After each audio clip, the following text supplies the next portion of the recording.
Did you know fairies can be really judgemental? And more, some even take it upon themselves to test the integrity of people. They will put questions to us or put us in situations which test our generosity and our honesty.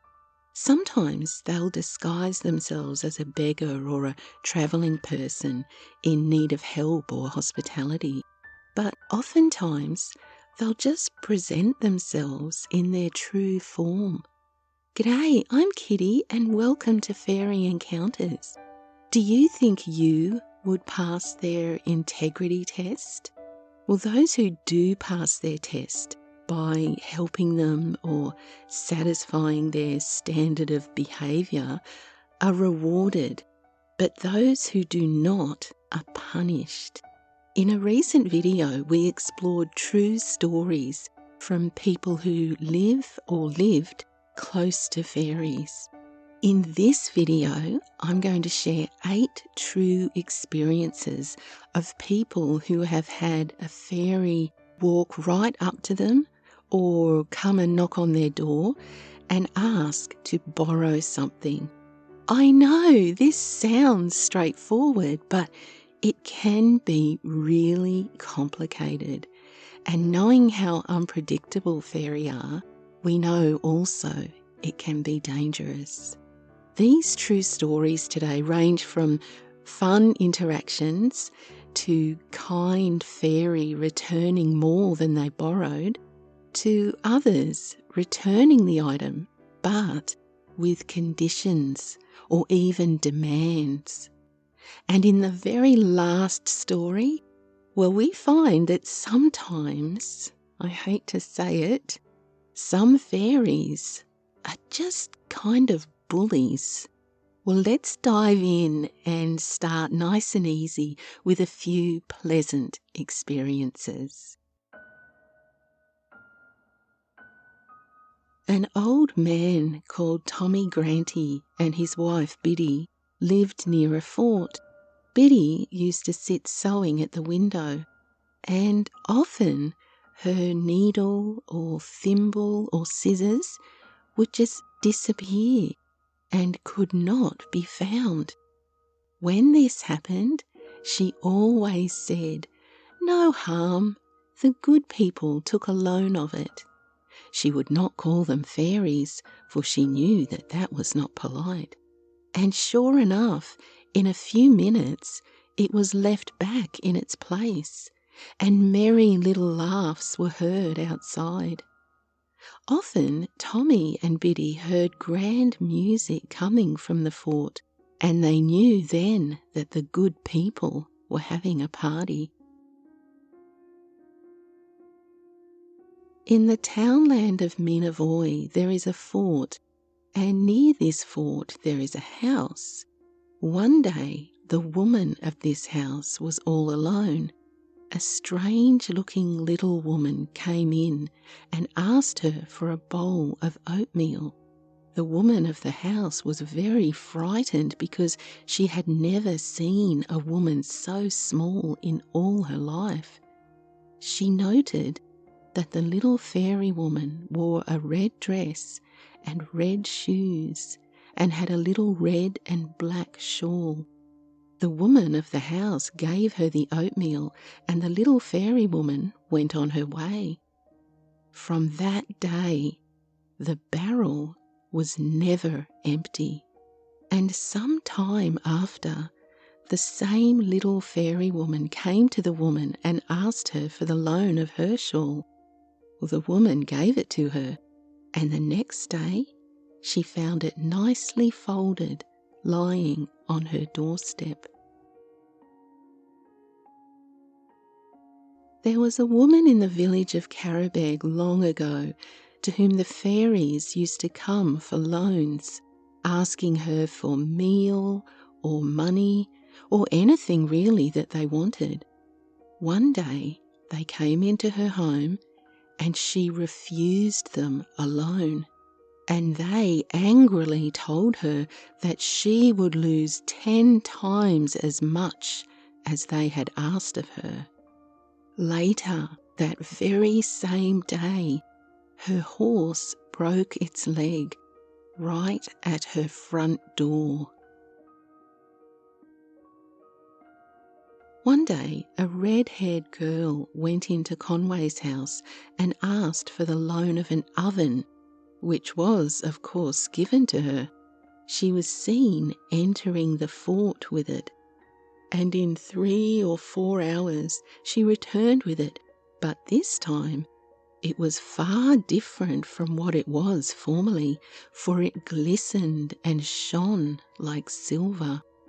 She told the woman of the house, when she was milking the cows, if any milk got spilt, not to let the cow put her foot on it, but to leave it just so.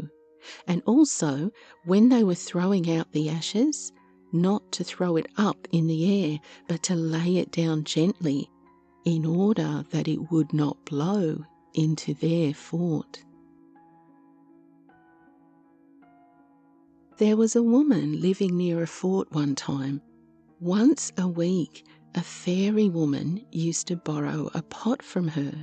Well, this continued regularly for about 12 months, and every night when the fairy returned the pot, it would be full of meat and soup. One day, the fairy woman returned the pot as usual, full of meat and soup, and asked the woman why she did not eat the meat that she always sent her. The woman of the house confessed that she was afraid to eat the meat.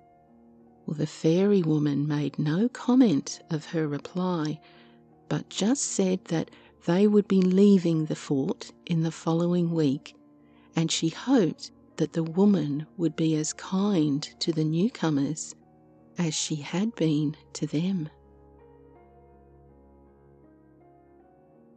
It might seem trivial, but not eating the meat that was given in exchange for the fairies borrowing the pot was actually incredibly risky.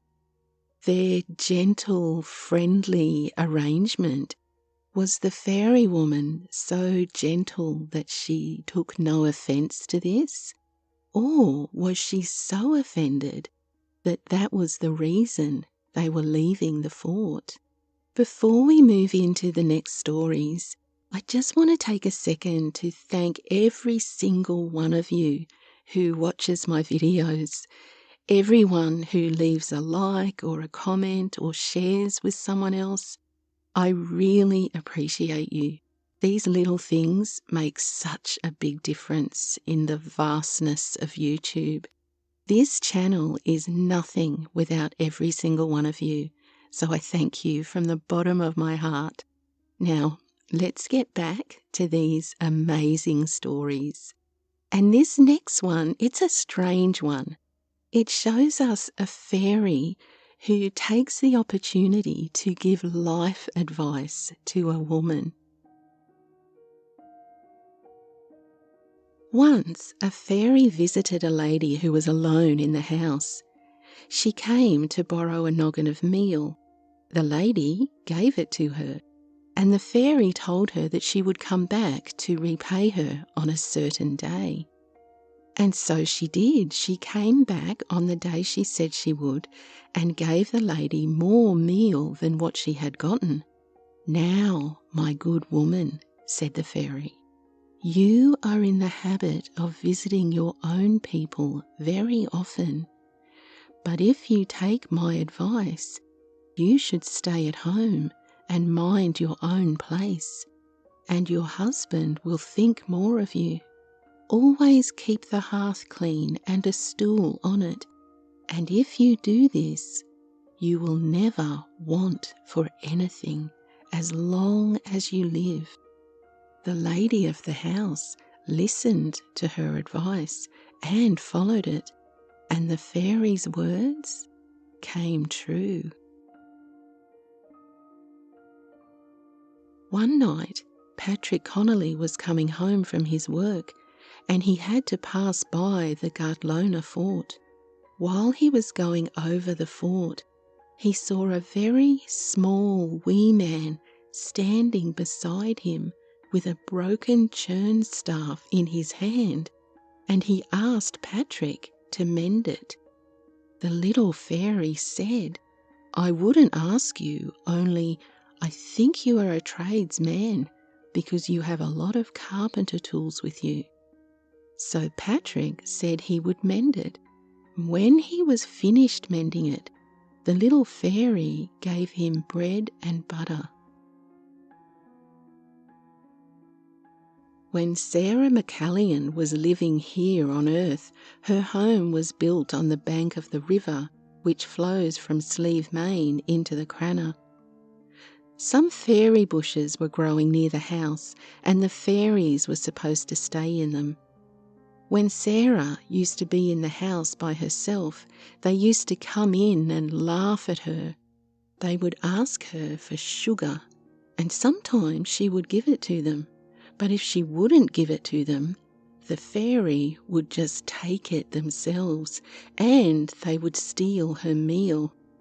They used to steal her beetle and keep it for a fortnight or so, and then they would come in and say, "Did you lose your beetle, Sarah?" And then they would throw it at her and jump on one another's backs and laugh at Sarah and then run out. When Sarah used to be making her supper, they would come in and laugh at her, and she would say, "Go out, you rascals, or I will hit you with the pot stick." Sometimes they would steal a scone of bread, and they would also take her apron, which she wore, but sometimes afterwards they would give it back to her. When a funeral used to go down the road, Sarah would see a group of them walking in front of it for some distance and then just disappear. When a wedding used to be in the district, they would tell Sarah, "We will have to go to the wedding and burn battles of straw." And she would see them marching one after the other, and they all burning battles of straw and laughing and cheering.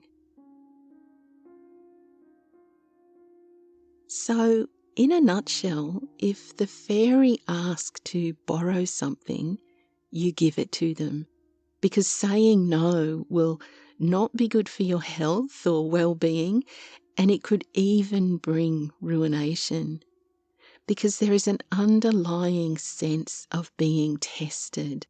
The fairy are testing their human neighbours and either rewarding or punishing them for their actions. This sounds pretty stressful to me. Imagine dreading the knock on the front door for fear that it is one of the fairy asking to borrow a broom or some food. Or in the case of poor Sarah, just turning around in your house and seeing them already there. There are accounts of people who have actually packed up and moved home because their position became so precarious. And there's even one I recall where the situation became so dangerous that they actually demolished the house altogether and then left. Can you imagine? How do you think you would react to a fairy asking you for a loan? Would you be brave enough to say no? Let me know in the comments.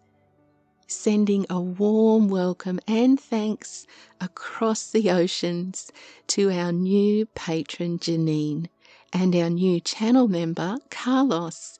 Thank you both so very much for your support. It means the world to me.